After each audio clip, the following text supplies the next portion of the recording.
Welcome friends, দশম শ্রেণীর second summative পরীক্ষার আজকে রায় ও মার্টিনের প্রশ্নবিচিত্রা থেকে জীবন বিজ্ঞানে 2 নম্বর সেটটা আলোচনা করছি। শেষ পর্যন্ত দেখো, অবশ্যই উপকৃত হবে। প্রথমে বিভাগ কতে যে প্রশ্নগুলো আছে দেখো। বিভাগ কতে ফার্স্ট প্রশ্ন আছে, ইতর পরাগযোগের ক্ষেত্রে কোন তথ্যটি সঠিক। প্রথমে দেওয়া আছে পতঙ্গ পরাগী ফুলগুলি বর্ণহীন হয়, এটা ভুল হবে। একই উদ্ভিদের দুটি ফুলের মধ্যে পরাগযোগ সম্পন্ন হলে তাকে জেনোগ্যামি বলে, এটাও ভুল। যে উদ্ভিদের পুরুষ ফুলগুলি আগে পরিণত হয় সেই উদ্ভিদে ইতর পরাগযোগ অবশ্যম্ভাবী, এটাই হবে সঠিক। ইতর পরাগযোগ হবে যদি কোনো একটা ফুলে, কোনো একটা গাছে যে পুরুষ ফুল আছে সে যদি আগে পরিণত হয়ে যায় স্ত্রী ফুলের থেকে, তখনই কিন্তু হবে ইতর পরাগযোগ।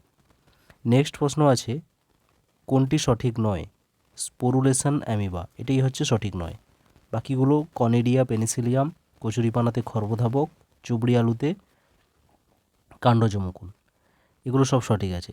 পরের প্রশ্ন, মানব বৃদ্ধির সঙ্গে কোন তথ্যটি সঠিক।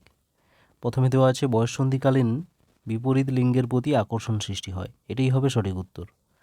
তারপরে প্রশ্ন আছে, বিশুদ্ধ হলুদ গোলাকার ও বিশুদ্ধ সবুজ কুঞ্চিত বীজযুক্ত মটর গাছের দ্বিসংকর জননে F2 জনুতে উৎপন্ন Y স্মল আর এবং Y স্মল আর জিনোটাইপের সংখ্যার অনুপাত কত হয়।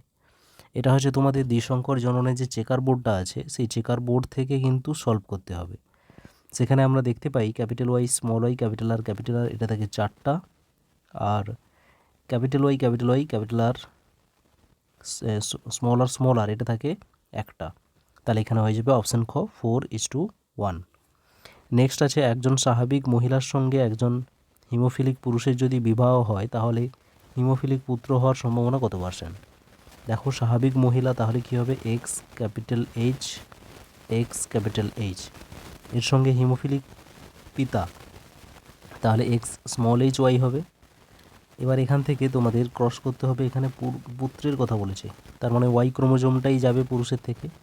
তাহলে এটা কি হবে, একটা XHY আর একটাও হবে XHY।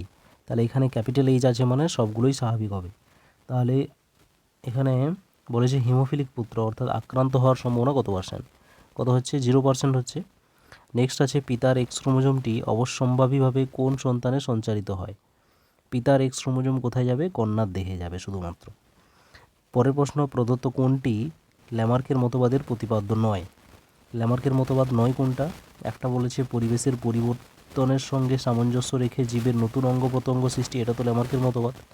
তারপরে আছে কোনো জীবের কোনো অঙ্গের ধারাবাহিক অব্যবহারে সেটা অবলুপ্ত হতে সাহায্য করে, এটাও ল্যামার্কের মতবাদ।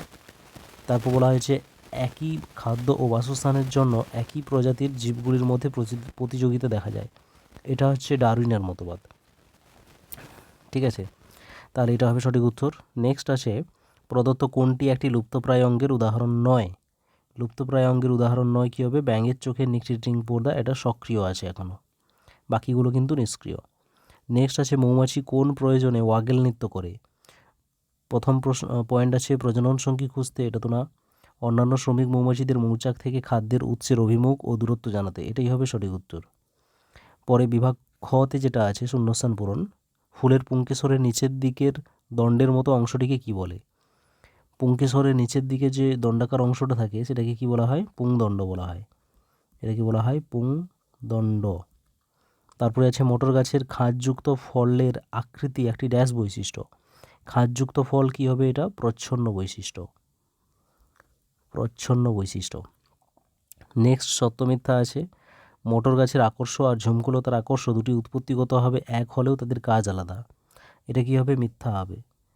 আকর্ষের কাজ একই হয়, তাদের গঠন কিন্তু আলাদা আছে। নাক দিয়ে রক্তক্ষরণ এবং করটির অভ্যন্তরে রক্তক্ষরণের জন্য প্যারালাইসিস এমনকি মৃত্যু পর্যন্ত হয় তীব্র হিমোফিলিয়া রোগের ক্ষেত্রে, এটা কিন্তু সত্য হবে, এইরকম কন্ডিশনও দেখা যেতে পারে। নেক্সট আছে, এ স্তম্ভের সঙ্গে বি স্তম্ভ ম্যাচ, পাতা শ্যাওলা কী হবে, পাতা শ্যাওলা হচ্ছে জল পরাগী, তাহলে সেখানে পরাগরেণু হালকা হবে। কালকাসন্ধাতে বন্ধা পুংকেশর থাকে, আর মোটর গাছে ইমাস্কুলেশন করা হয়, অর্থাৎ পুংকেশরকে কেটে বাদ দেওয়া হয়।